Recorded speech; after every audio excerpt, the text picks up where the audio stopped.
Our next session is going to be a very interactive panel discussion that's going to be focusing on discussions around waste management and the role of a producer responsibility organization in the transition towards a circular economy in Kenya. So I know I know a lot of you are excited about the discussion, and I encourage you to keep talking to us, keep posting your questions on the chat box, give us your comments, give us your feedback. And let's hand over to Anolda Shiundu to take over and lead us through the next session. Thank you. That's good. Well, thank you. Good morning, everybody, and welcome to what is set to be a very, very interesting conversation. We're going to be talking all things waste management, and we would very like this to be interactive. So please feel free, if you have any questions, drop them in the chat. We'll be having a very exciting panel discussion coming up in a few minutes. And so it'd be great to hear your insights, hear your thoughts, your questions, comments, feedback on what, and how we can collaborate more across the industry. And so let me just, I guess we can get started. My name is Anolda Shiundu, and I'll be your moderator today. We've got some very exciting guests that I had mentioned before. Looking forward to hearing from them.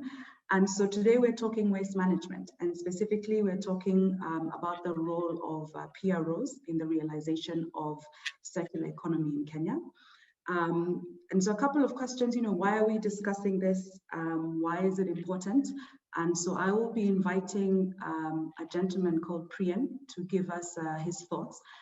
But before I do that, I wanted just to set the scene on, why is the circular economy important for us? So one of the biggest causes of environmental degradation is pollution through, indiscriminate dumping of waste in the environment, be it in the air, in water, or on land. And if I put that into context, every year about 3.4 to 4 billion tons of solid waste are produced globally. This is according to data from UNEP, that's the United Nations Environment Program. And if we bring it home to where we are right now, in Nairobi, it's estimated that a staggering 2,400 tons of waste are produced every single day, right? And moving on from that, a big chunk of this waste goes uncollected, or it's purely disposed of due to a complete lack of infrastructure. There's a whole conversation around awareness. A lot of people don't know where to dispose of the waste and how to do it properly. And then, of course, we talk about inefficiencies in existing systems and poor disposal services. And so, around that, there's light at the end of the tunnel. Through an entity called KEPRO. So KEPRO stands for the Kenya Extended Producer Responsibility Organization. And KEPRO seeks to address post-consumer waste in Kenya by bringing together different players in the value chain. And you'll be hearing from a couple of members of the KEPRO board shortly. And so when I talk about players, we are looking at individuals who package raw material suppliers. You're talking of brand owners, you're talking business management organizations, so individuals such as RETRAC, the Bakers Association. We are also talking of waste management companies and recyclers. Everybody across the value chain facing different challenges, both in capability and capacity to recycle the high volume of waste generated.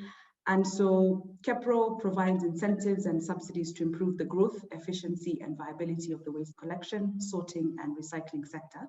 And KEPRO seeks to accelerate the growth of the recycling economy. And on that note, I will now welcome Priyan, who is going to give us a very quick introduction, and then we'll move on to the panel discussion. So Priyan is the board chair of KEPRO, and I welcome you, Priyan. Please take the floor. Thank you very much, Arnolda. I'm liking your background, actually. Inspired by the journey, the climb. Good. I'm going to walk you through a very quick presentation, hopefully, to talk to you about our journey. So maybe I'll share my screen. Good. Can we see this? Yep. Good. So KEPRO, thank you for the introduction. Kenya Extended Producer Responsibility Organization. I'm going to quickly walk you through our journey. As Arnaldo very quickly mentioned, our waste problem in Kenya and in Nairobi specifically, just to put things into perspective, 3,000 tons is dumped, is brought into the post-consumer waste cycle. That equates to about half a kilo of waste per capita per person. This is just Nairobi. When we look at what happens to that waste, the journey it takes from cradle to grave, 30% is uncollected. It ends up just into our environment. We know what happens. 70% is somehow collected and ends up going towards a landfill or a recycling center. And then approximately 50% of that ends up back into a landfill, a dump site.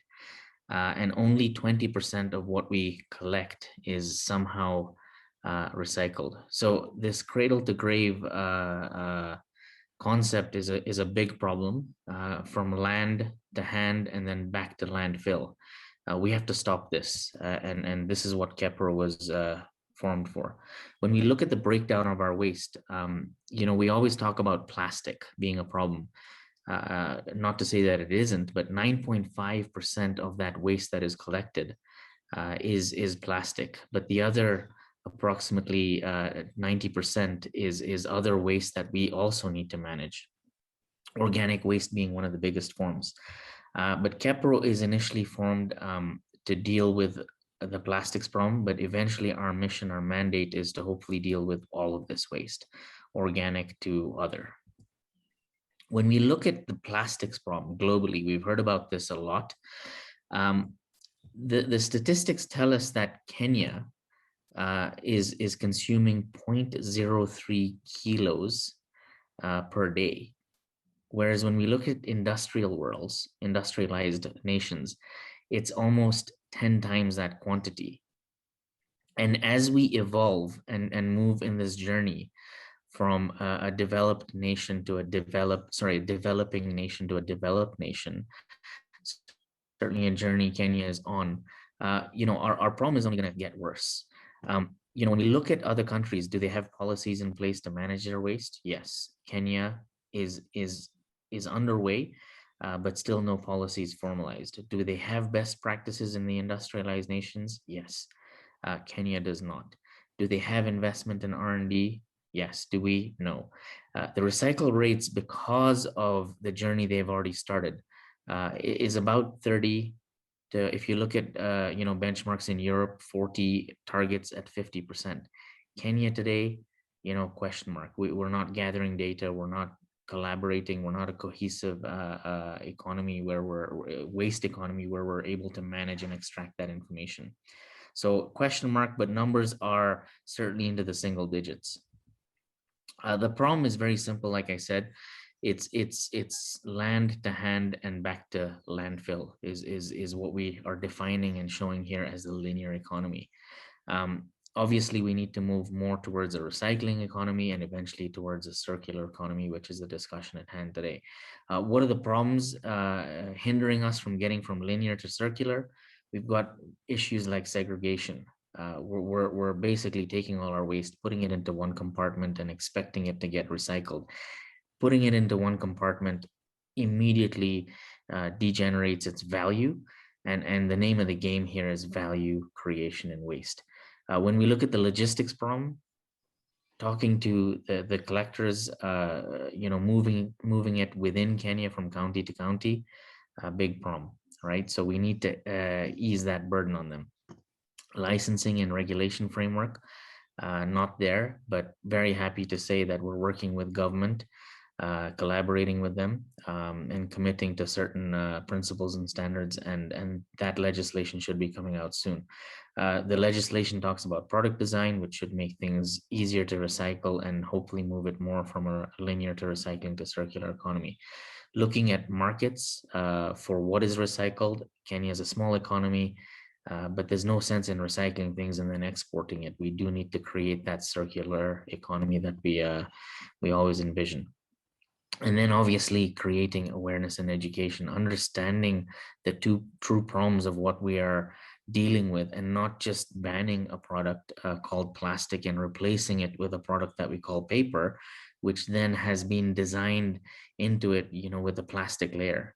When we talk about the problem, let's deal with solutions that are best for economies and also the environment.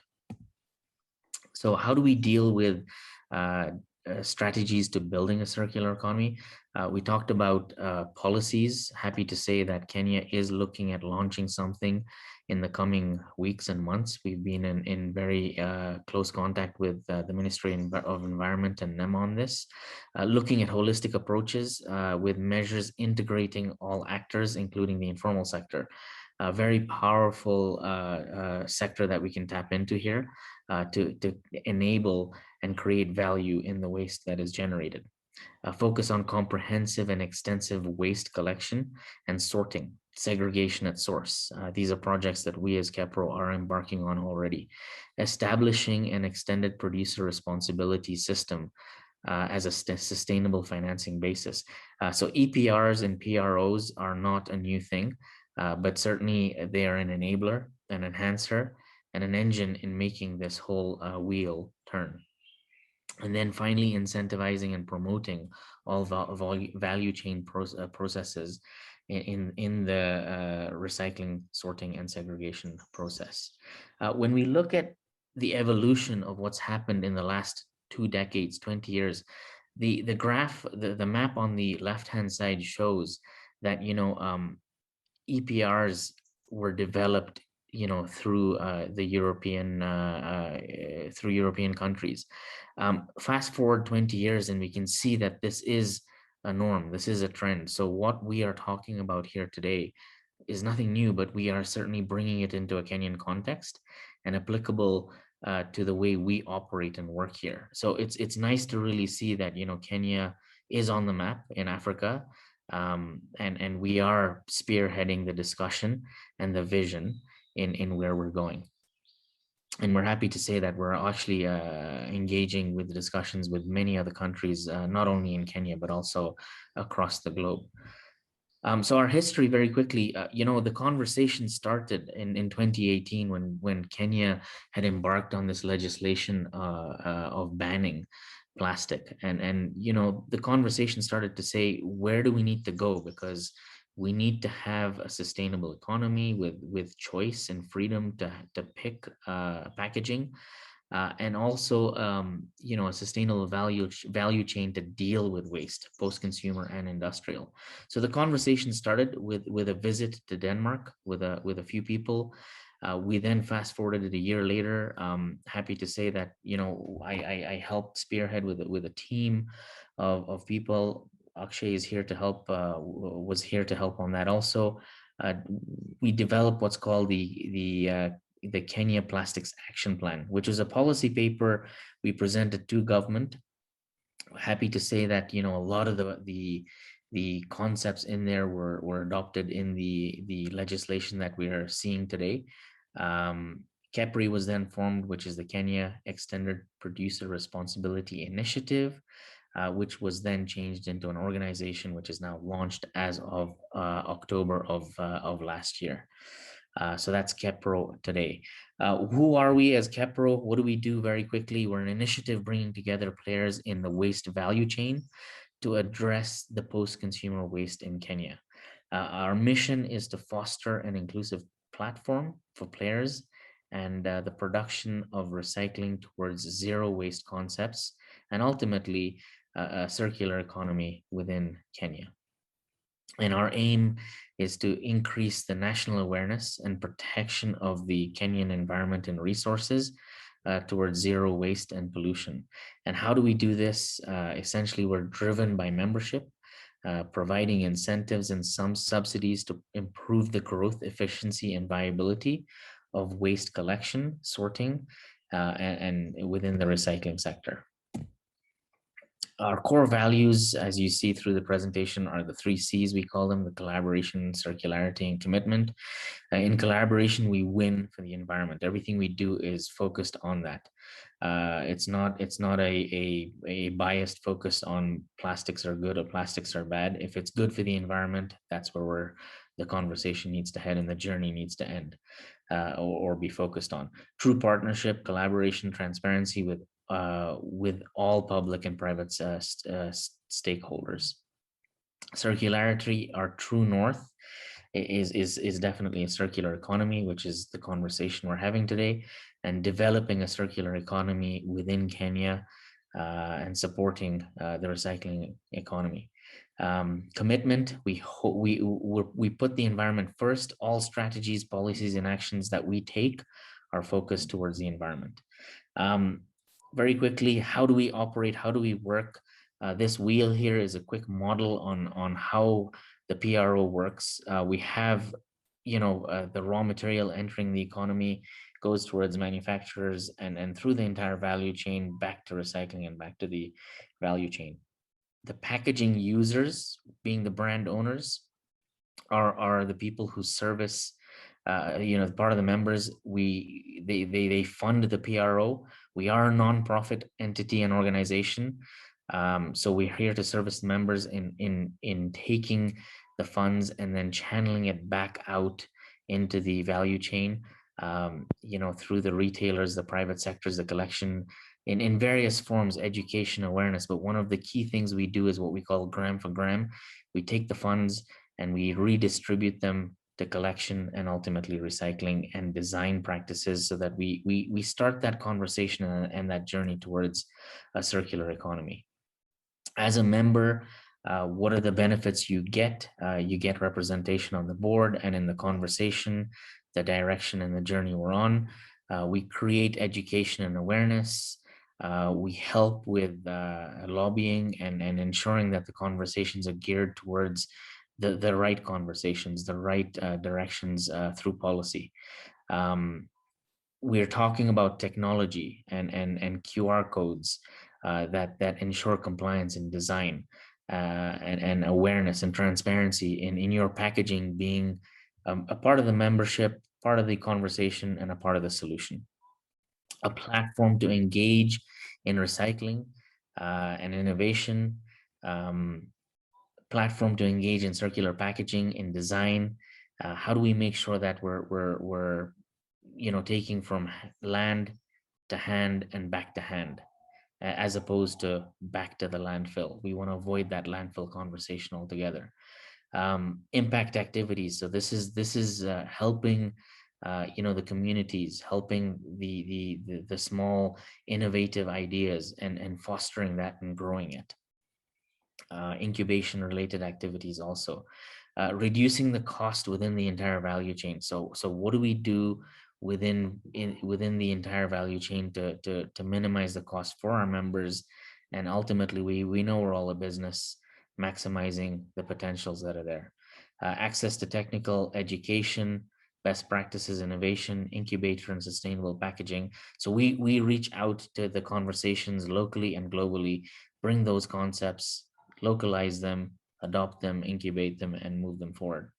And an EPR-based fee on a sector-to-sector basis and a material fraction basis, which contributes towards recycling. So if there's a problem, yes, expect a higher fee. If there's less of a problem, expect a lower fee.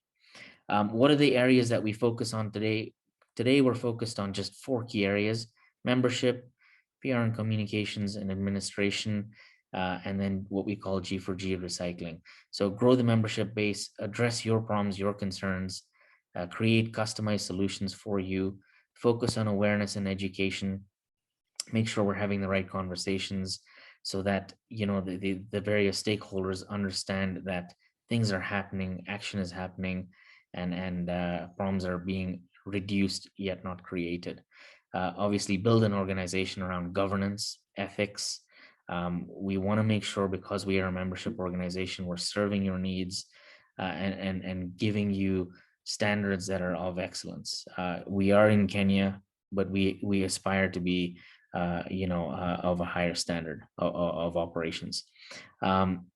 G for G, this is where the bulk of the money goes. G for G stands for gram. Take your funding, bring it back. For every gram we're funded, our end objective is not 9% recycling, but ultimately one day 100% recycling. That's what we call gram for gram. So that's in essence what we do, what KEPRO is. Thank you for listening, and happy to answer any questions. Great, thank you, Priyan. I think one thing that stood out for me from your introduction was what may seem like a very simple statement, but I think it speaks to the essence of what we're doing, which is we win for the environment. And literally it is that simple, because when we win, the environment wins, and it secures our future long term, ensures that even our future, our children's future, they'll be able to enjoy the great things that our forefathers left for us. So I think if there's maybe we could make a t-shirt out of that, because I think it really hits home. And I think on that note, we can move to our panel discussion, which we're going to be talking about waste management and the role of a PRO in the realization of a circular economy in Kenya. And I would like to introduce to you our wonderful panelists that we have today. You'll be hearing from Mr. Priyan Tana, of course, who is the chair of KEPRO, but is also from GPL Flexibles. You'll be also hearing from Akshay Shea, who is from Still Africa and is the vice chair supporting Priyan. And then you'll also hear from Leonard Kareko from Dow Chemicals, and Leonard and I work together in the communications committee, where Leonard is the vice chair. So I think it's always great to know a little bit about the people that you're going to be hearing from. So just allow me a few minutes to take you through, starting with Priyan. So Priyan is an engineer with 20+ years of diversified experience in world-class manufacturing in areas such as project and operations management and manufacturing efficiency improvements.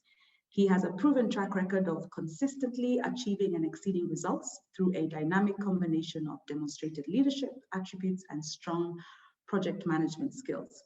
He has combined his diverse background of knowledge and experience in creating solutions for challenges with a deep passion for environmental issues, sustainability, and community to form partnerships geared toward building a sustainable future. Priyan currently serves as the chairperson on the Kenya Extended Producer Responsibility Organization, that's KEPRO. So welcome, Priyan. Looking forward to hearing from you later on today. I will move on to Akshay Shah, who is the Group Executive Director from Still Africa. Akshay is a respected and accomplished leader in the sustainable plastics packaging industry and a strong advocate for transitioning to a circular economy in Africa. In his role at Still Africa, one of Africa's leading sustainable plastic packaging manufacturing company for leading FMCG brands, his focus is on achieving sustainable growth through technology leadership and circular economy. He believes the transition to realizing a true circular economy is only possible through teamwork by partnering with all stakeholders, and the benefit is a sustainable environment with huge job creation potential. He currently serves as the vice chairperson on the Kenya Extended Producer Responsibility Organization, that's KEPRO board. And last but by no means least, allow me to introduce to you Mr. Leonard Kareko, who is the Sales Manager East Africa from Dow Packaging and Specialty Plastics. Leonard is a chemical engineer with 15 years experience, having worked in renewable energy, water treatments, manufacturing, and currently in industrial chemical sales.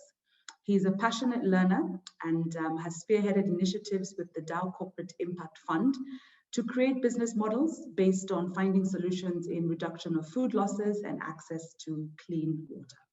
He currently serves as the vice chair in the communications committee on the Kenya Extended Producer Responsibility Organization board.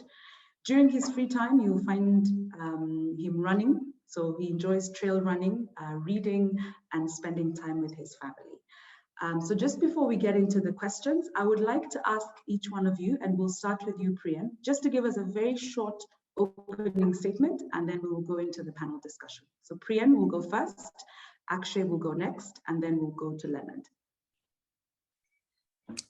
Good. So opening statement, thank you. And again, welcome to this event. We are looking forward to having a wonderful conversation on sustainability and a circular economy. KEPRO is certainly started this journey, and we look forward to working with all of you in this journey that we've started. Thank you. Thanks. From my side, I'd say the main opening statement is about welcoming everyone to this PROPAC event. This is the first of many series of conversations that KEPRO would like to engage the industry and the public and the public sector and private sector in, so that we continue to learn and we continue to shape our future environment together.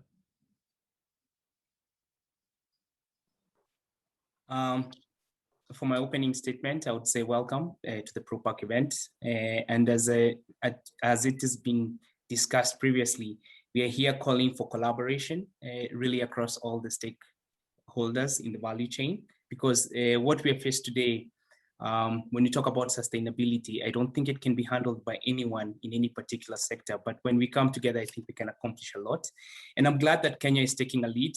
I saw the presentation of Priya, and you see South Africa and you see Kenya, where we are starting to do initiatives around EPR. And it's good for us to share this and also learn what has been done out there. Great, thank you, Leonard. Thank you, Akshay, and thank you, Priyan. So I think we'll start off with our questions. And I'd like us to talk about circular economy. I know it's a broad term. I know it encompasses a lot. But maybe I can start with you, Akshay. What does the term circular economy mean to you? Well, the circular part of the term is essentially cradle to cradle. Getting a raw material into a product, making it back into a raw material and back into a product, and maintaining that cycle over and over again. And there's a slight nuance within that cradle to cradle, which is to decouple ourselves from a fossil fuel-based source or oil-based polymers in the case of plastics, in the case of, let's say, paper, to source the paper from renewable sources. So it's a renewable source, which then continues to circle cradle to cradle. The economy side of the circular economy is all about jobs. Remember, currently, we're in a take, make, use, and waste economy. And as we move to the recycling economy, we're creating a new economic activity called recycling. But as we move to circular economy, we're now adding another economy called reuse. We're adding repair, and we're also adding returnable. So literally, we can quadruple the number of economic activities, which can create massive job opportunities. And that's where the economy part of the circular economy comes through. So it really is a win for the environment and a win for the people and profit. So it's all people, planet, profit. Yeah. Great, fantastic, thank you. So I'll move to Leonard. Leonard, what does the term circular economy mean to you? Thanks, Arnolda. For me, circular economy, when I think of it from a general perspective, is keeping resources in use for as long as possible. In this case, if you look at the resources invested, how well can we extract maximum value from them when they're in use? How do we recover and regenerate the different products at the end of the service life? You know, for me, when we talk about circular economy, what's interesting and it's been alluded to by Akshay is jobs that can come out of this, the innovation, and more importantly, the impact that we can make for the environment. So all in all, I think it's a win-win. And I hope that answers the question in the sense that is how we keep the resources in use for as long as possible. Yep, it does. Thank you, Leonard. Priyan, over to you. What does the term circular economy mean to you? So, you know, very simply put, it's me back to me, right? Let's not go me back to the landfill. Waste, pollution starts with me and ends with me.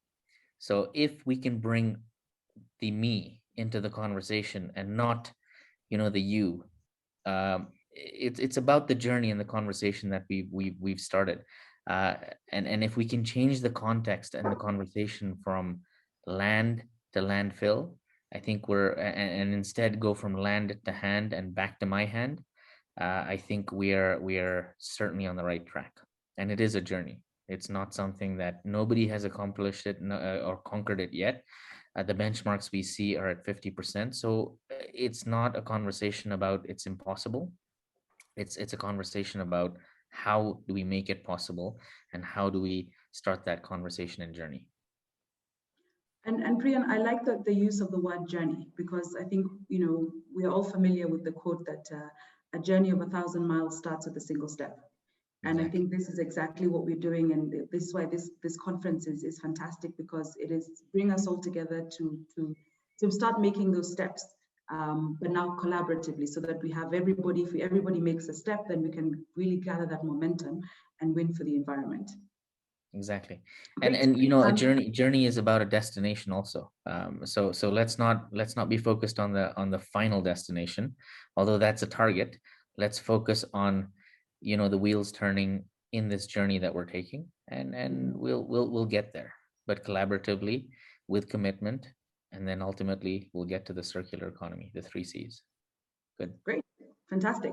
So I think, and it's important for us just to as we move ahead, to think about where we've come from. And so I'd like to direct my next question to Leonard. Please give us a bit of your experience in the circular economy in your respective field, just to understand, what you have seen, and how that will sort of help us as we talk about moving forward. So Leonard? Yes, can you hear me? Yes, I can hear you. Yes, I think the first thing what would like to say, coming from a plastic sector, is that we believe plastics have a place to play in creating a circular economy. And it all starts from the design to the end use. And when you think about it, it's all about how we retain the value of plastics across the whole value chain. And one of the ways we do this is, number one, plastic should only be used when it offers the low environmental impact. So what you'll find generally is that even as we design for the different applications, let's always think, what other alternatives are there besides plastics? Secondly, is how do you ensure that the plastic retains its value throughout its lifespan? And when we do that, we'll find that it will be too valuable to be lost to waste and enter into our environment, which is currently happening today. Now, to be a bit specific, what happens in a circular economy, or what we believe should be happening in a circular economy in our industry? One, it starts with the production. We go to how we design the different packaging materials. We think of the reuse, collecting and sorting that enables recycling, and finally, creating some markets for the recovered materials that are collected. Great, thank you. Priyan, can we hear from you about your experience in circular economy from your respective field? For me, this conversation has been very interesting, because the journey that we've started, you could hear the conversations from people stating that they're not interested in coming to Kenya, they're not interested in investing in this economy, because there was a lot of conversation around banning, a lot of uncertainty. And certainly over the last year, the conversation has changed around circularity and the economy that Akshay talked around it. The conversations have started to change to the opportunities. And it's nice to see that, we're not talking about, I used to produce this and I no longer can produce this. And instead, I used to, there are alternatives and incubation ideas that are coming to this part of the world. And I think if we embrace that, and if we move towards new options, new alternatives, there's opportunities there. And it's nice to see circularity moving towards an economy like Akshay talked about. And I think he's a very good example, by the way, of a living example on the ground. So maybe with that, we pass on to him. Absolutely. Please, Akshay, the floor is yours. Tell us about your experience in circular economy. Yeah, so the company where I'm at, South Africa, has been around for almost 60 years in East Africa, manufacturing plastic packaging. So we've been at this for a very long time. I've been involved in the company for almost 30 years. And I think the experience that I have to share from our field is that, first of all, there's an innate I guess, responsibility that we need to have as manufacturers of packaging, regardless of whether there is an EPR, whether there's circular economy, whether there's legislation or not. We know the difference between right and wrong. We know that when waste is polluting the environment, we can take responsibility as manufacturers by designing the waste out of the product, making the product more recyclable. And that's essentially the journey that we have been doing at South Africa, particularly by engaging some of our customers and raw material suppliers, so that we can actually, as I said, design the waste out of the product. So yeah, I'm sure I can give more examples as we go through the conference. Yeah, thank you. Actually, in fact, why don't we just stay with you for a minute and just maybe develop that further. So I want to ask you, how can manufacturers become drivers of a circular economy instead of polluters? And I think this also ties into what Priyan was talking about, which is a shift in conversation to opportunity. Because I think a lot of times, perhaps whether we as individuals or entities, you look at a situation and you fail to see the opportunity. But I think it'd be great to hear from you how manufacturers can become drivers of this circular economy. Sure. So I think one of the reasons why manufacturers are a great starting point is because the raw material comes to the manufacturers. We then convert that into a bottle, a jar, a tub, some form of packaging, which then goes to the brand. And then that is now consumed by consumers through a retail network. So we have visibility across the value chain. And we are in a position to redesign the packaging product. We're in a position to talk to the raw material suppliers to come up with more recyclable alternatives. We can also talk to the brand owners and the retailers to think about shifting to, for example, returnable packaging or refillable packaging. An example of returnable packaging that South Africa developed was to think about what can we do with the waste that comes out of single-use packaging like yogurt cups, and develop a returnable crate for agriculture use that one of our customers, Twiga Foods, is using. And that crate is made out of waste yogurt cups.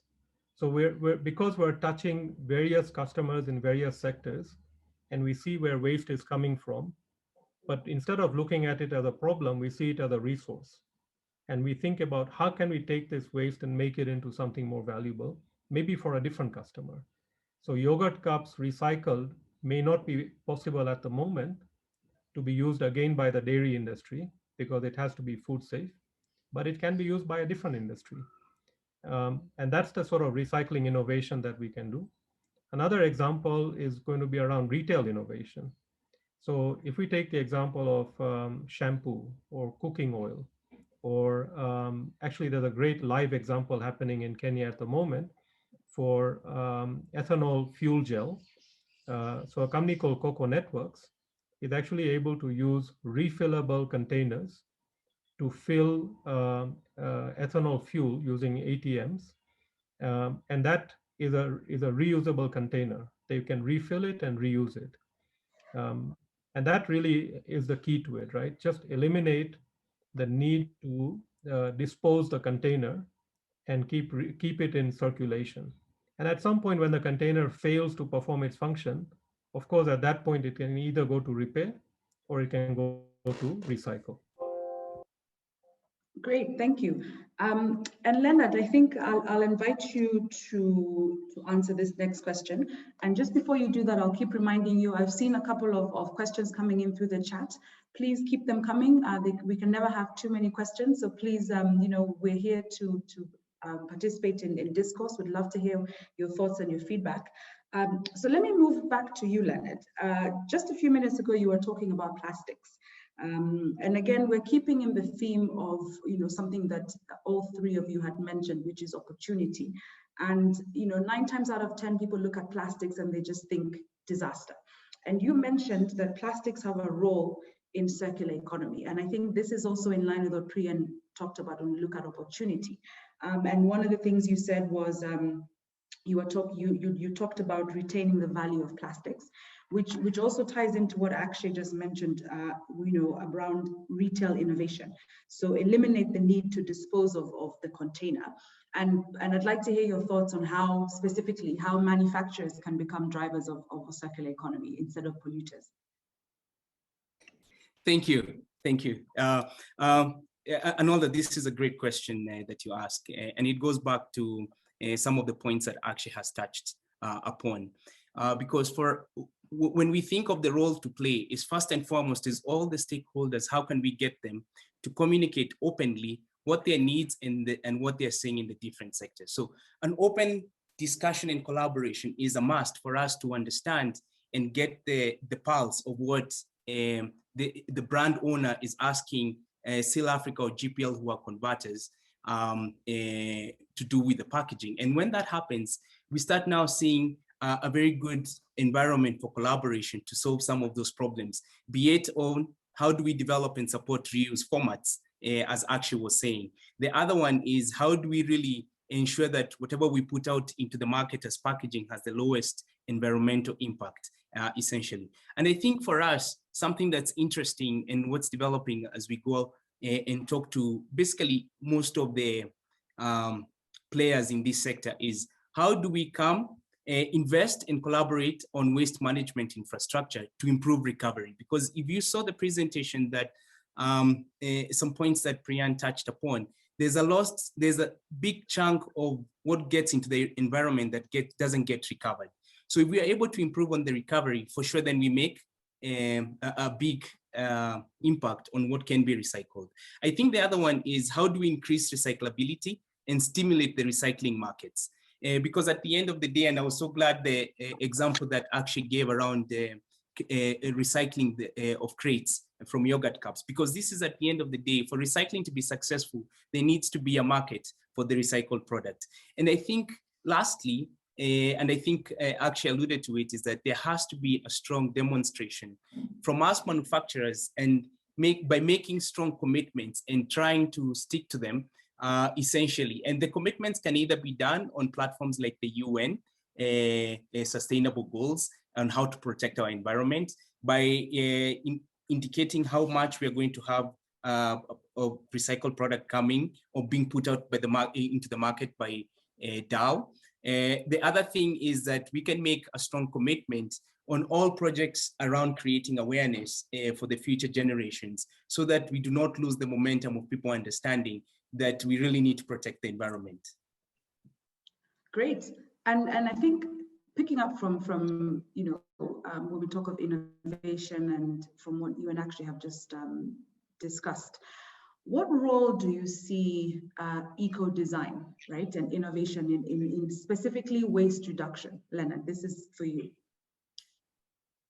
Again, Anolda, this is a good question, because when we talk about eco-design, it all comes down to a very old principle that's been used, especially in the African context. Just use what you need today and save the rest for tomorrow. And for us, the first thing that we are thinking about is what more can we do with the current, essentially, what can we create for the same amount of plastics going into the market, can it do more? So essentially, think about it when we talk about lightweighting. So this is where we are trying to minimize resources and the amount of plastic used to actually meet the current demands of that packaging product. So for us is essentially how do we put less plastic into the environment? The other one that is extremely critical for this is how do we enhance the design to allow recyclability, be it a monomaterial, so that when the material is recovered, it becomes a one stream that allows for recycling.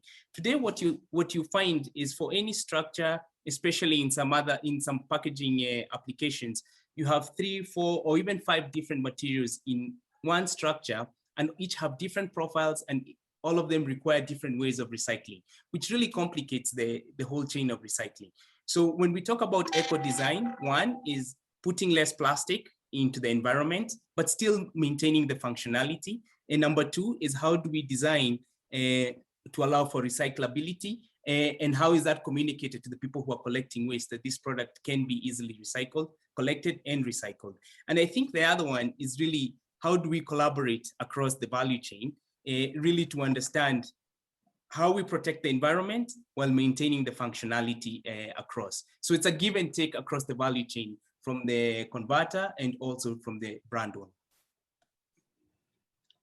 I think I really like that last comment about collaborating across the value chain. 9 times out of 10, you know, the more we speak to each other, the more we can support each other, and the more we can just get insights from what different people are doing, whether it's locally, regionally, or internationally. And actually, the next question is for you. What do you think, you know, we talk about packaging and we've been discussing, you know, eco-design and innovation. And I'd like to hear your thoughts on what the future of sustainable packaging means, whether it's locally or internationally. Where are we going and what are the opportunities for us? Yeah, that's a great question, Arnolda. It actually is quite easy to define the standard. There is a standard for what can be considered as 100% recyclable, as in the packaging can ultimately be recycled without any problems to the recycling process. And that standard essentially says that 95% of the product or the package, let's say we're talking about a bottle or a yogurt cup, 95% of the weight of that particular package should be coming from one material. The remaining 5% can come from another material. So if we take the example of, say, a yogurt cup, it's polypropylene, but it has a label around it. If that is also polypropylene, then we're still talking about one material. Then yogurt cups have an aluminum foil on top. When you remove the foil sometimes tends to stick around the edges. So now this material might be less than 5% by weight of the yogurt cup, but because it sticks around, it hinders the ability to recycle the 95%, the polypropylene. So therefore, the solution to move to sustainable packaging design is to think about how can you move to one material that is 95% or more by weight, and the remaining 5%, which could be a cap, a seal, a label, whatever, should not hinder the ability to recycle the 95%. So that's a clear standard. It's the ISO 18601 standard. This same approach, you can find more information at the Ellen MacArthur Foundation, where they have a guide on redesigning packaging to become 100% recyclable. So I think the future of sustainable packaging is for manufacturers and brand owners is to understand these standards. They're already there. A lot of people have put in the thinking behind it. So to understand the standards, work with the packaging manufacturers and the raw material suppliers to shift your packaging from being non-recyclable or problematic to recycle and make it 100% recyclable. That is the first step. The second step is now to start thinking about how do we take recycled material and incorporate that into the manufacturing of the product. So for food packaging or beverage packaging, anything pharmaceutical packaging that requires food grade, food safe, pharma grade material, that is a bigger challenge because the material has to be decontaminated at a molecular level. However, for non-food packaging applications such as shampoo, such as paint, we can increase the recycled content back into the packaging much faster and much earlier as we move on this journey of recycling economy and circular economy. So there's a very clear direction that manufacturers, brand owners, and raw material suppliers can take together. Great, thank you. And you know, Priyan, I know you've been quiet for a bit, so I'm coming straight to you with a question around, we've talked about the future, we've talked about opportunity. Let's talk about the current situation. So, you know, in your opinion, what do you think are the current impediments to a circular economy in Kenya? Yeah, wow, that's a fantastic question. I think one that's very difficult to answer. There are many problems as we embark on this journey. We thought it was as simple as pick up the waste and send it to a recycler, but you end up finding that there's legislative issues, there's cross-county issues, there's governance issues. There's issues across the board. There's bottlenecks. Do you have the right recyclers? Do you have the recyclers who can take that waste and convert it into a product that is eventually reusable? Um, the journey is long, and the problems are many, but certainly the solutions are there. And I think one thing I've heard several times through this pandemic that we're in is a word called resilience. We talk about the 4 R's, the 5 R's, the 6 R's, but there's one R I think we need to add to this conversation, which is resilience. And I think with resilience, we will find the solutions to all the problems that we encounter and will encounter on this journey. We've only started, but certainly the path we're on is not sustainable. Continuing to put mountains of garbage and taking garbage from other countries and dealing with their problems here, that those aren't solutions and sustainable solutions. We need to have solutions that end up with the conversation we've all had today. Both Leonard and Akshay have talked elaborately about circularity. I won't go back into that again. But something I've started to talk about is, stop the landfill, stop, taking from land, creating and putting it into our hands, and then me putting it back into the landfill. I have to stop that. It starts with me. And what we have to start doing is resurrecting that garbage and recycling it. And ultimately, the circularity is the reincarnation of that garbage back into a circular product, right? So resilience is a key part of this, and there's opportunities. I think Akshay has talked about this, and certainly the conversations we've had both locally and globally are starting to change those problems in those journeys into opportunities. And there's an economy there, and for those that aren't resilient and accepting the change, I think you will end up in the landfill. You must embrace this journey. You must embrace this conversation, and if you don't, it's a global tidal wave that is coming. So accept it. Government is not going to change it for us. We must change it for ourselves. Yeah. Okay, thank you for that. I keep picking phrases from each of you, and Priya and I've picked "stop the landfill." I've heard you say that a few times, and I think the more we keep saying it, and the next time you're going to throw away something, you'll be thinking of stop the landfill. Thank you for that. Leonard, I'd like to get your opinion on what you feel are the current roadblocks or obstacles, for a circular economy in Kenya. Yeah, that's a good question, Arnolda. And in my opinion, just like Priyan said, it starts with me. What's my attitude like towards waste? Is it my problem or someone else's problem? And the moment it becomes my problem, then at that point, I've put some value towards the waste because it means my time, and I need to have some guidelines on how to deal with my waste. So I think the first thing is really creating that awareness that when we speak about waste and garbage, it's not someone else's issue, but my issue, and it starts within my confines. So the ability to be able to segregate and understand what's recyclable, I think that would be a very big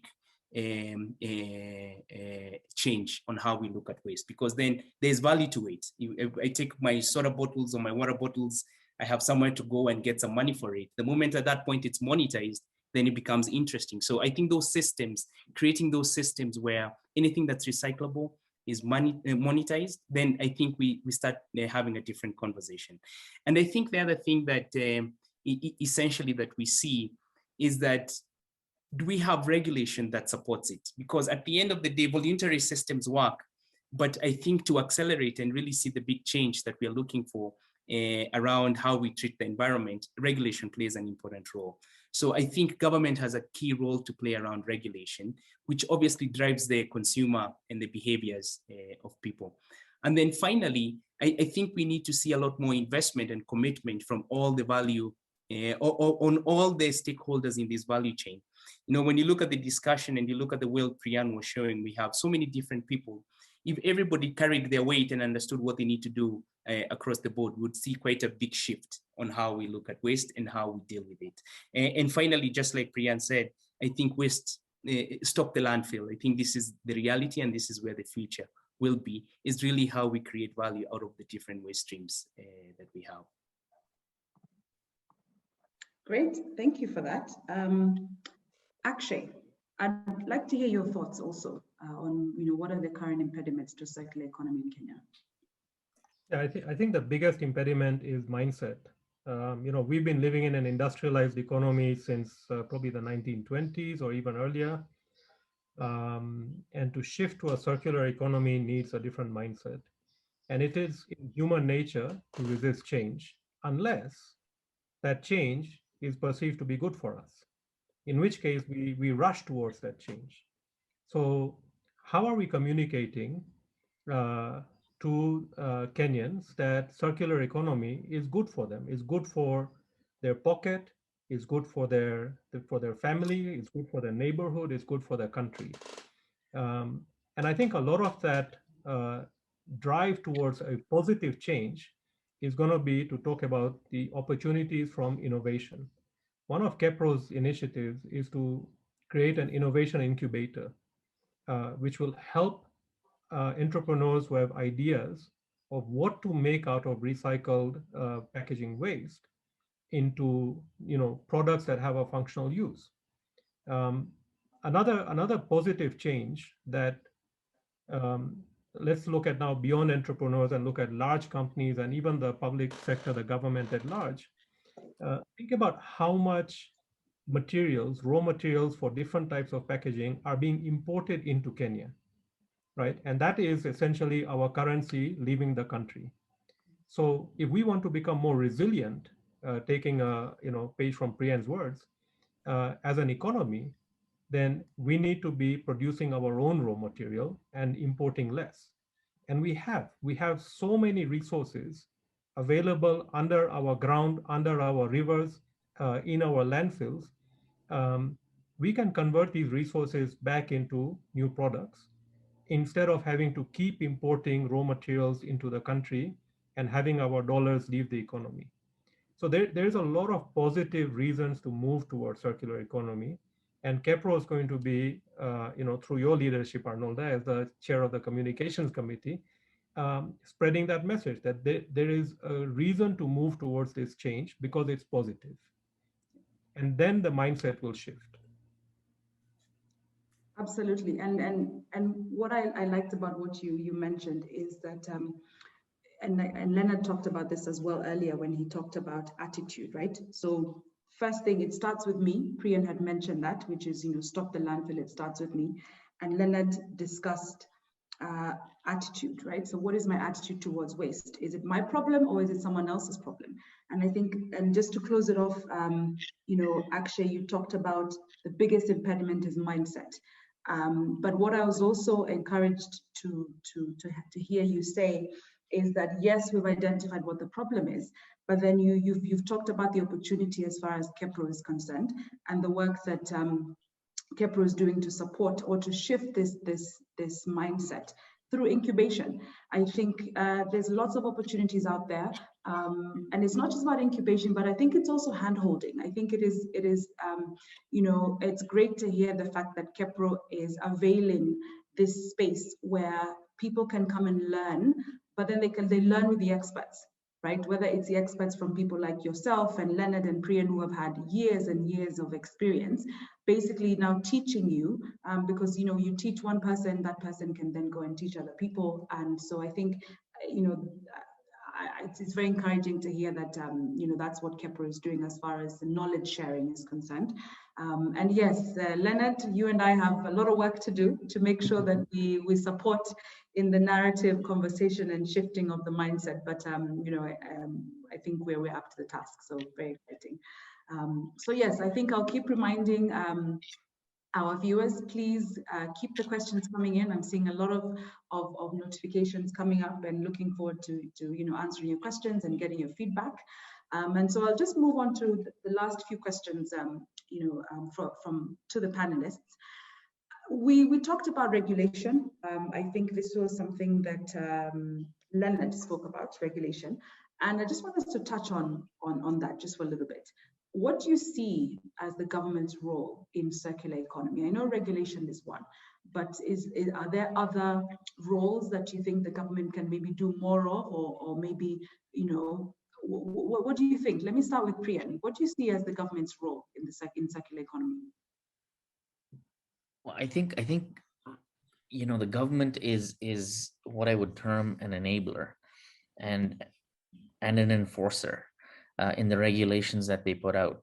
But unfortunately, my belief is by the time they come out with these regulations on the subject matter we're discussing, it's too late. They're trying to address a problem that has taken over like a virus, and that's exactly what we have on our streets, in our backyards. And as much as we do need the regulation and the enforcement behind it, they both come hand in hand, by the way, the regulation and the enforcement. There's no point having one without the other. So they need to be sensible. They need to be realistic. They need to be in favor of what we need to do as business people too. But at the end of the day, it comes back to what we've discussed. Akshay said it very nicely. Mindset, me, right? If we change our mind and we embrace the change through resilience, of what is coming, then those regulations only make sense, and the embracement of them is just natural. So government is important, but remember, they should be taking a back seat here, and me should be taking the front seat in the environment first. Absolutely. I think that's very important. I think a lot of times we expect someone else to do it, right? So we expect government is meant to set the rules. We expect someone else will pick it up from the landfill. We're always thinking of someone else, and we don't stop to think about, hang on a second, what is my role? And I keep going back to what Leonard said about what is my attitude towards waste. Is it my problem, or is it someone else's problem? And I think, once we start making it our problem, then, like you said, government is simply an enabler, an enforcer, right? So they enable what we already as an individual, right, through a shift in mindset, they just enable that whole process. And I think I'd like to hear your thoughts, Leonard. I know you had touched on this before, but what do you see as government's role? Yeah, in addition to what Priyan has said, I think government can play an important role in attracting investments when we talk about recycling, in terms of also creating the end markets for the recycled products. Because at the end of the day, we are looking for that step change. And for that step change to come, the moment now your waste becomes valuable, we also need to, you saw the amount of tons produced per day just in Nairobi. You can imagine that from a country perspective. So I think government plays an important role in really how you spur those discussions to attract investments in the recycling, on the investment of recycling, which obviously drives the recycling rates in the country. And I think the other thing is also how do you support best practices? There's so much happening in the world when you look at the EU with what's happening right now.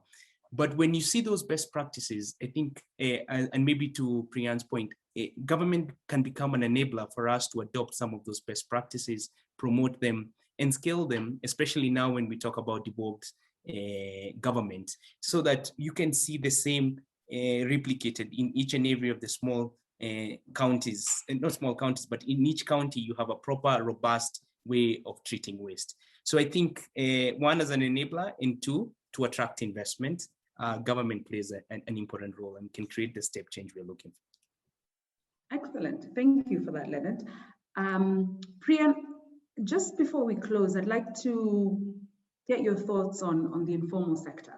So we've talked about the role of the individual. We've talked about the role of government. We've even talked about the role of manufacturers. So, I guess I can lump them as industry. We've basically discussed the roles that the different entities play. But I think I'd like to hear about the informal sector. So I have two questions. The first one is, how do we involve the informal sector? Or I guess if I lump the two questions in one, how do we involve and how do we work with the informal sector when we're looking at better waste management? And that's across the value chain, from collection to sorting to recycling. Priyan. Okay, yeah, fantastic question actually, and I think we live in a bit of a unique part of the world where we have a fairly large informal sector, and therefore we must adopt and incorporate solutions that involve them in the very problems that we have and we have created. And I think one of the discussions that we have at KEPRO is exactly the question you've asked, is how do we involve them and how do we work with the informal sector? Again, turning a sector into an opportunity. There's a lot of waste out there. Creating value in waste through the subsidies that we collect through our membership and channeling them back down to the informal sector to pick the waste and ethically picking it and bringing it to the collection centers where it can get cleaned, segregated, separated, and then ultimately recycled. They are going to be a very key enabler in the engine for recycling going forward for us, in value creating in waste. How do we do that? It's a very difficult challenge to take membership funds and formally pay an informal sector. Remember, we're dealing with funds from multinationals, from businesses who are looking at very ethical and strict governance standards. And yet, when we talk about an informal sector, who sometimes don't want to pay taxes, how do we channel that? And for that, Akshay is actually spearheading a project for us, where we're using technology that Bitcoin uses today out there. So I won't go into the technology or what it is, because I'll probably make a mistake, and Akshay will have a conversation with me after this. But certainly there are tools and technologies out there which allow us to put money in a very transparent and in a very accountable way into the informal sector, so that they can be enabled to pick up that waste, bring it to the necessary spots, recycle it, and start that linear to circular journey that we've been talking about today. So they are a key part of where we're going. They will be involved, and I think it's a win-win solution that is unique to the Kenyan problem, the Kenyan context, and we will be taking advantage of it. Absolutely, yeah. Great, thank you. And the final question is, let's look ahead. Let's talk about the future of circular economy. And so I think I'll ask this question to each of you. What is the future of circular economy in Kenya? And we'll start with Akshay. Thanks, Arnolda. I did want to make a couple of comments about the government's role and the informal sector. Okay. So just a reminder to anybody from the government who is listening, you guys are a shareholder in our companies, and you're also a shareholder in our lives because you're collecting, taxes from us. So part of our profit goes back to you. So the more healthy the private sector and the individual household is financially, the more healthy the government is going to be. So it's really the government's role is to be a partner with the private sector and to come up with these policies together, so that the private sector is already keen on implementing or following or aligning with the policies, so that the enforcement challenge becomes less. I think it's a partnership role, and it has to be partnership because, as I said, the government is a shareholder in our businesses and our lives. On the informal sector, I just wanted to add that it starts off with waste pickers, right? Preferably not children, but it starts off with waste pickers who then give the waste to collectors, who then give it to sorters, who then give it to recyclers. At KEPRO, our aim is to distribute the EPR subsidies to all of them, and as much as possible, get it to the waste pickers, because they are the ones who are literally picking up every bottle, cup, bag, off the street, out of the environment. Um, and so it's about empowering the informal sector. But as Priyan said, we need to do it in a way that is equitable, that is fair, that doesn't involve too many middlemen. And the money does go into the hands of the people who are doing the actual work and creating the value. So I just wanted to add those 2 points. Your question about the future of circular economy in Kenya, um, we are in a unique position because in 2017, when NEMA banned the use of plastic bags, Kenya became a pioneer in the fight to improve the environment. I think Rwanda was probably the first country in Africa and Kenya was the second one, or it could be the other way around. But we definitely are a pioneer in the way that we are thinking about what changes need to happen for the Kenyan natural environment to be cleaner and for jobs to come out of this transition from a linear to a circular economy. So we're on the right path. I think at a very high level, the macro level thinking by the government and the public sector, and I would say even the individual public consumers, we have the right intentions, we're on the right path. It's now a matter of putting in some frameworks and execution, which is what KEPRO is there to do. So I would say the future is very bright for the circular economy in Kenya. It's very green. And we will see a time when we can go to Mount Longonot and go up on a hike there and not see a single bottle of waste or bag of waste anywhere. And I think we can get there within our lifetime. Absolutely. Thank you, Akshay. Leonard, let's talk about the future. Man, if I was to put the future in a few words, I would say it's bright.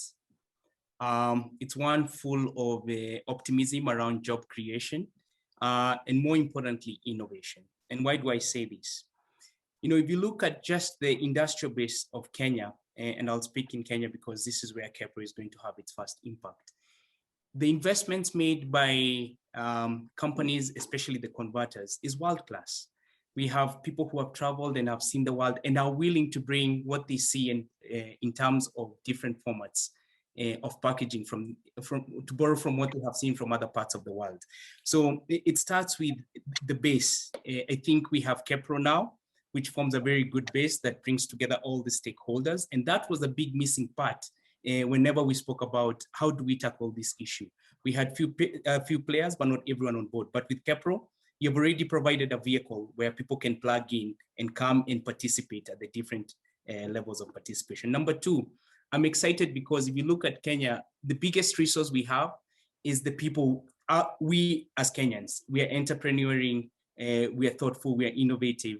And when we talk about jobs, who doesn't want to find a sustainable job and or self-employment? So at the end of the day, then you look at the investment made by the big corporate giants, brand owners like EABL and the rest of the other brands. If we all come to the table, I can imagine the impact we'll have in terms of ideas and also the application, making Kenya still an attractive destination for investment. So how does the future look like? I think it's bright. I think we will find that we will innovate and people will look what we have done and borrow from what we have done in terms of creating a PRO, which is just basically the engine of the circular economy. Okay, thank you. And Priyan, I think I'll also invite you to give us your thoughts. What is the future of circular economy? It's interesting you asked that because I'm seeing a lot of conversation in the chat room about that today. And look, when I talk about the future, there's a realistic future, and then there's this you know, the what do you call it, the magic genie future. I think in the future, what we can say for sure is we see this economy moving towards circularity. It's not debatable, it's not questionable. Regulations are coming out. I talked about that earlier on in my presentation. Expect regulations to come out in the coming months, at least starting that journey for us from government. Today, we've talked about many things. You ask about the future. We've talked about resilience. We've talked about mindset. We've talked about opportunity. We've talked about me. We've talked about awareness. We've talked about attitude. We've talked about economy. To me, none of these futures look dull. To me, they all look bright. And I may have missed a few other words, but they are all very positive things that we should be embracing. And to me, that is the future. That is the future of the environment. And that's certainly the future of the circular economy that we're moving towards. So I think if I was to sum it up, the future is bright. It's been mentioned by Akshay, it's been mentioned by Leonard. And everything we've talked about here is not about, you know, lockdowns and doom and gloom and all of that. It's about a brighter future and a journey and a destination that we are pointed towards and that we're heading towards. So, you know, this is now me being, you know, the bulldog that I am. Get on the bus or get off the bus, because the journey has started and the conversation is happening with us today. And this is where we're heading. That is the future. Great, thank you, thank you. Definitely we'll be joining the bus. And I think, you know, Leonard is a runner like myself. So if we get left behind, I'm sure we can run and catch up just to make sure we're active, you know, in that space. And I think for now, it's just to thank each and every one of you. Thank you, Priya, thank you, Akshay, thank you, Leonard, for a truly enriching conversation. You know, it's been so exciting to hear of the prospects for the future, to discuss what can be done, what needs to be done, and then the opportunities. I think, you know, sometimes once opportunities are clear, then you even get excited about the role that you can play. And so I'll just summarize a couple of the key take-homes that we've discussed today. You know, a win for the environment is a win for everybody. Priyan, thank you for that. I will remember that. And, you know, Akshay talked about the economic opportunity for and around circular economy. I think a lot of times we don't see value in waste. And that is the work that KEPRO is doing. I think that's the work that the industry as a whole is doing to shift. We've talked about shifting mindsets and shifting attitudes. And so, you know, Akshay really brought that point home that, you know, we have an opportunity to quadruple the economic activity. And we're talking through jobs, we're talking innovation, and this is all coming down to the fact that waste is valuable. And Priyan, you know, you mentioned the informal sector, and I think you know, that's one thing that once we get them to understand that waste is valuable, we can really you know, drive that home as far as the economic activity is concerned. Leonard, I think you made some really great points about the role that plastics have to play in circular economy. I think a majority of the time we look at plastics as the bad guys, right? And we don't see their role. We're always trying to eliminate. But I think I like the perspective that you were giving us, which is retaining the value of plastics, and then just thinking broadly around design. So are we thinking of innovation, you know, to think around eco-design, right, in waste reduction? You know, I think if we move along, we discuss the shift in conversation to opportunity, and I think, you know, it was really great to hear about the responsibility of manufacturers, right? We don't need government to tell us what to do. Actually, you had mentioned this, that as manufacturers and as individuals, we know what's right and we know what's wrong. So it's up to us, right? Priyan, you keep talking about it starts with me, and so it'll be, I think the more we as manufacturers, as associations, as different entities in the industry really take up the mantle to be responsible then we really can be at the forefront of driving circular economy. Actually, you talked about retail innovation. It was great to hear the discourse around eliminating, for example, the need to dispose of the containers. You gave examples on yogurt, and then there was another example around the ethanol fuel gel. I think it was also great to hear from Leonard when we talked about the roles to play. Collaboration is important. We need to talk to each other more. We need to work with each other. And then also, something else that was very important, understanding the environment. And this is across the whole value chain, right? So from the brand owner to the converter. Once we understand the environment, it's very easy to come up with solutions, or just provide solutions that the environment actually wants, as opposed to solutions that we think, that stakeholders are looking for. And then just picking up from Leonard, you talked about an old principle, which is very applicable. A little goes a long way. I just paraphrased, what you said, but it's all around how can we think about putting less plastic into the environment and thinking about tomorrow, and also enhancing the design to increase or facilitate recyclability. And then I think when we close off, when we're talking of issues around, impeding circular economy, we have bottlenecks. But what I liked about hearing from you, Priyan, was we spoke of issues, but we spoke of solutions. And I think this cuts across. You mentioned the bottlenecks and we talked about solutions. Akshay also mentioned the solutions that KEPRO is providing as far as incubation is concerned. And I think, bring it all home to where we are now, resilience. Sometimes you look at a situation and it looks huge, it looks massive. You don't know where to start. But, Priyan, thank you for reminding us that it's all about resilience, especially when it comes to solutions. We won't get the solution right away, but if we keep at it, the solutions and sustainable solutions, for that matter, will come. Leonard, I'm going to take this home. Is it my problem or is it someone else's problem? I think I'll also be very honest and say, majority of the time, I always think about it's someone else's problem. And I think many of you will share that view.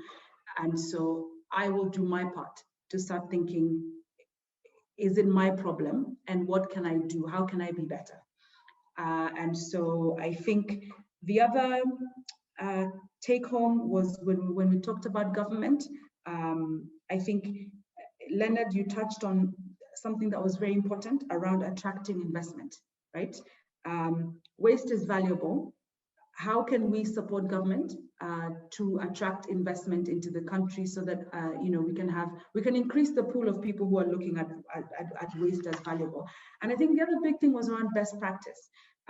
Akshay, you are detailing where we've come from, as far back as 2017 when NEMA banned plastic bags. I think we took the lead and other countries have followed suit. So we are demonstrating best practice. And so I really resonate with what you were talking about, the opportunity for government to enable and support best practice. And I also like how you brought in that this is not just a national government agenda. It can trickle all the way down to county governments. So how can we go and replicate? And of course, with support from industry, I'm sure KEPRO is happy to be front and center in that conversation as far as supporting best practice, because the more people we educate about what other people are doing, then the more people we can have joining the bus that Priyan was talking about. And I think lastly, if we close the future, I like the perspective that each and every one of you took when you looked at the future, because everything I heard from you, Priyan, from Leonard, and from Akshay was about the future is bright. And I think it's a great place for us to end, because the future is bright. We are on the right track. There's lots that we are doing that is fantastic. And I think it's just great to acknowledge that, because sometimes when you look at circular economy, and we're just at the start, so there's so much more that we haven't done. Sometimes it can be very daunting, and we focus on on what we haven't done, and we forget that actually, you know, where we're going is actually exciting. There's so much we're doing, and it's a great place to be. And I think for us in KEPRO, we're very happy to be at the forefront driving this conversation, and I think we will do our best to ensure that we support all the different stakeholders across government, across manufacturers, associations, you know, private sector, public sector, to do their bit so that we can all win, because a win for us is a win for the environment. And I think on that note, I will close the panel session, and I'll just ask you know, please send in your questions. We'll be very happy to hear what you think. And I think it's perfect time for the panelists to get a cup of coffee or some water, because I know you've been speaking for quite a while. So thank you, everybody.